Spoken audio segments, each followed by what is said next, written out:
So we learn in Dharma to become flexible.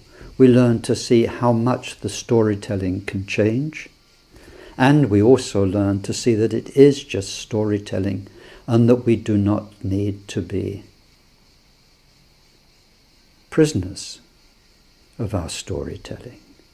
We see what an arbitrary process it is.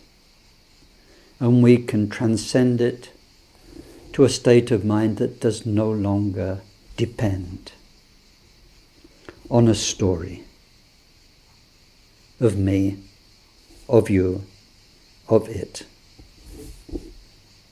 of him, of her. This is the idea in middle way philosophy. We realize that nothing exists in its own right, it's devoid of own existence, simply because it depends on everything. And the very fact of dependence, interdependence, makes that absence of any own entity in anything. At the same time, we realize that each person, generally, unless they're very enlightened, freed from their own storytelling process, freed from their own fixed ideas, assumptions, projections, that person lives in a bubble which makes sense to them, but which is totally arbitrary and made up. I'm in my Ken Holmes bubble, you're in your bubble. Each person is going round with this understanding of themselves, with their projection of their world, which they call the world. It's very important that we respect that. Even though it may be illusion, that is each person's life. And so when our teachers help us to understand the way the mind constructs reality, they tell us that first and foremost we must develop compassion. Compassion is the ground for voidness.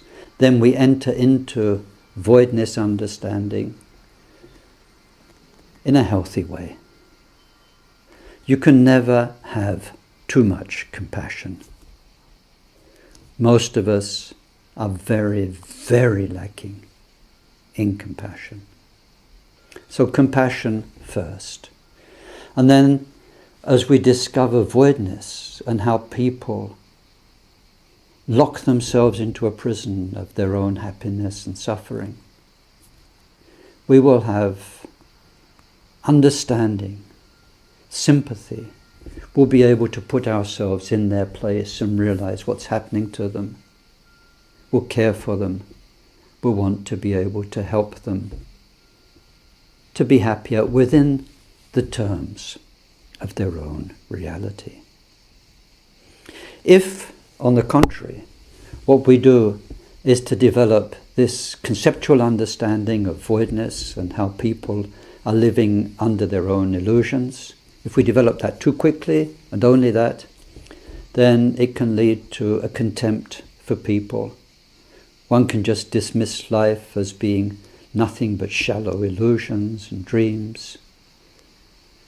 One won't have compassion. Without the compassion, you will never really follow a spiritual path. You'll never become a Buddha, that's for sure. You'll never become a Bodhisattva. You'll never free your mind. Love and compassion are the only way to free the mind. And voidness is the way to complete the process. So in the deepest philosophy of middle way, we go through step after step of what's called remedial voidness, where we see the illusion, and then we apply the voidness teaching, which is the remedy. There we have lots of no, no, no, no, no's. The famous Heart Sutra with its no eye, no ear, and so on, is very much a response to the Shravaka Buddhists freeing themselves from suffering in one way, but then making all the Buddhist language, visual consciousness, hearing consciousness, smelling consciousness, tasting consciousness, too solid, making them too solid, not corresponding to the reality that's there. So the Mahayana teachings say, for all of that Buddhist Dhamma language, know this, know that, to help them deal with those subtle Buddhist illusions. So there's remedial voidness, but in the end, when we get to the highest form of Madhyamaka philosophy, it recognizes that interdependence, which means simply because everything depends, nothing exists in its own right. It means we have no stance we can take ourselves, because there we just fall into another rigid projection. This is true, this is untrue. So it leads to a great open-mindedness, where we're no longer in a prison of concepts. We have a clear, crystal clear mind that understands the play of concepts but is not bound by them. And that clear mind respects very profoundly the reality of each and every sentient being, with a deep hope to bring more happiness, because there's so much suffering, unnecessary suffering, and with the profound hope of bringing the clarity that we start to find ourselves to everyone. Thank you very much for listening. I wish you all an absolutely superb day wherever you are, whatever you're doing. Bye-bye. Thank you very, very much.